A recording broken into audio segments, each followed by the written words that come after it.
ഒരിക്കൽ പ്രവാചകൻ സ്വല്ലല്ലാഹു അലൈഹി വസല്ലം തങ്ങൾ പറഞ്ഞു, അള്ളാഹുവിനൊരു നാമമുണ്ട്, അത് വെച്ച് ആരെങ്കിലും അവനോട് ദുആ ചെയ്താൽ ആ ദുആ അള്ളാഹു നിരസിക്കുകയില്ല, തട്ടിക്കളയുകയില്ല.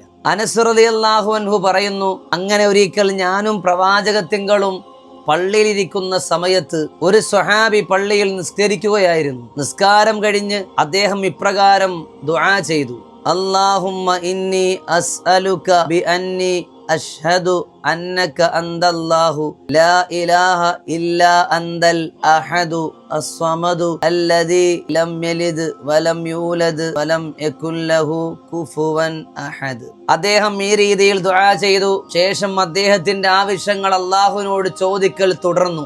ആ മനുഷ്യനെ നോക്കി മുത്തുനബി പറഞ്ഞു, നീ അള്ളാഹുവിന് ഏറ്റവും മഹത്തരമായ ഇസ്മു ചൊല്ലിയിട്ടാണ് അള്ളാഹുവിനോട് ദുആ ചെയ്തത്. ഈ നാമങ്ങൾ ഉൾപ്പെടുത്തി അള്ളാഹുവിനോട് ആരെങ്കിലും ദുആ ചെയ്താൽ അവരുടെ പ്രാർത്ഥനകൾ അള്ളാഹു തആല സ്വീകരിക്കും.